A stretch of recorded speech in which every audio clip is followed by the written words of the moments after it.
নমস্কাৰ বন্ধু বান্ধৱীসকল আপোনালোক সকলোকে মই সুৰজ ছাত্ৰীয়ে পুনৰবাৰ টিপছ সহ ইউটিউব চেনেলটোলৈ স্বাগতম জনাইছো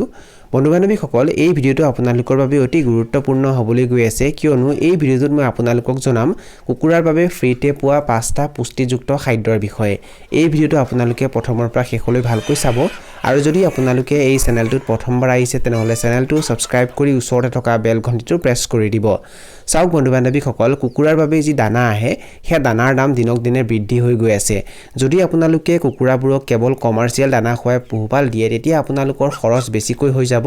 যাৰ বাবে আপোনালোকৰ লাভৰ অংশ কমি যাব বা কেতিয়াবা আপোনালোকৰ লোকচান হ'ব পাৰে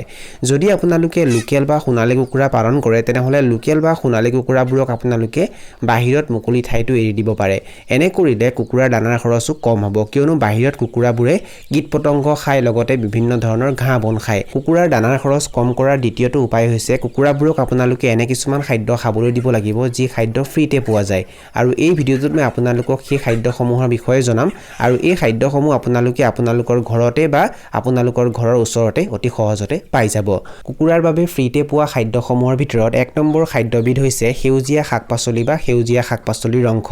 বন্ধু বান্ধৱীসকল সেউজীয়া শাকপাচলি বা সেউজীয়া শাকপাচলিৰ অংশ কুকুৰাৰ কাৰণে বহুত বেছি উপকাৰী যদি কুকুৰাবোৰক আপোনালোকে সেউজীয়া শাকপাচলি বা সেউজীয়া শাকপাচলিৰ অংশ খাবলৈ দিয়ে তেতিয়া দানাৰ খৰচো কম হ'ব লগতে ইয়াৰ পৰা কুকুৰাবোৰে বিভিন্ন ধৰণৰ ভিটামিনছ আৰু মিনাৰেলছো লাভ কৰিব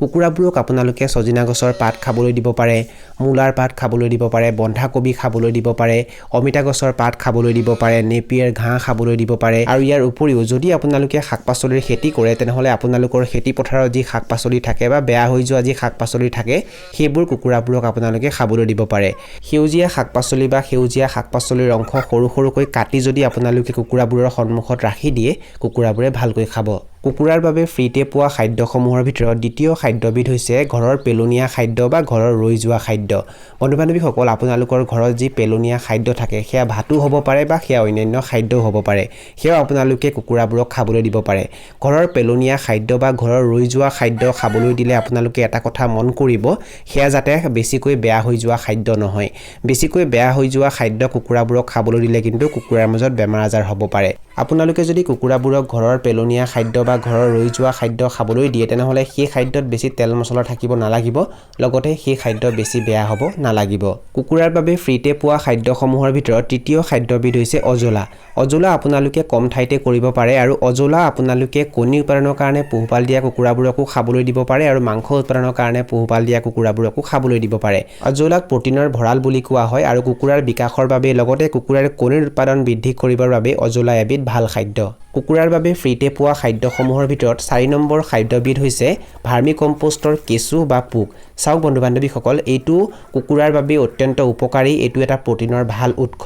যদি আপোনালোকৰ লগত ভাৰ্মি কম্পোষ্টৰ ইউনিট আছে তেনেহলে তাত থকা কেঁচু বা তাত উৎপন্ন হোৱা পোক পৰুৱাবোৰ কুকুৰাৰ বাবে বহুত বেছি উপকাৰী কুকুৰাৰ ই এটা ভাল প্ৰটিনৰ উৎস যদি আপোনালোকৰ লগত ভাৰ্মি কম্পোষ্টৰ ইউনিট থাকে তেনেহলে ইয়াৰ পৰা আপোনালোকে কুকুৰাবোৰক বিনামূলীয়াকৈ প্ৰটিন যোগান ধৰিব পাৰিব যদি আপোনালোকে কণী উৎপাদনৰ কাৰণে কুকুৰা পালন কৰে তেতিয়াও আপোনালোকে লাভান্বিত হ'ব পাৰিব আৰু যদি আপোনালোকে মাংস উৎপাদনৰ কাৰণে কুকুৰা পালন কৰে তেতিয়াও আপোনালোকে ইয়াৰ যোগেদি লাভান্বিত হ'ব পাৰিব কুকুৰাৰ বাবে ফ্ৰীতে পোৱা খাদ্যসমূহৰ ভিতৰত 5 নম্বৰ খাদ্যবিধ হৈছে ফলমূল বা শাকপাচলিৰ বাকলি চাওক বন্ধু বান্ধৱীসকল যদি আপোনালোকৰ ঘৰত ফলমূলৰ গছ-গছনি থাকে আৰু তাত যি ফলমূল লাগে সেয়া আপোনালোকে কুকুৰাবোৰক খাবলৈ দিব পাৰে নাইবা বেয়া হৈ যোৱা ফলমূল আনি আপোনালোকে কুকুৰাবোৰক খাবলৈ দিব পাৰে লগতে আপোনালোকৰ ঘৰত যি শাকপাচলি থাকে বা আপোনালোকৰ ঘৰত শাকপাচলিৰ যি বাকলি থাকে সেয়াও কুকুৰাবোৰক খাবলৈ দিব পাৰে আৰু এনেকৈ আপোনালোকে কুকুৰাৰ দানাৰ খৰচ কম কৰিব পাৰে বন্ধু বান্ধৱীসকল এইখিনি আছিল কিছু তথ্য আপোনালোকক জনালো আৰু যদি আপোনালোকে ভিডিঅটো চাই ভাল পালে আৰু ভিডিঅটোৰ জৰিয়তে কিবা এটা শিকিব পাৰিছো বুলি ভাবে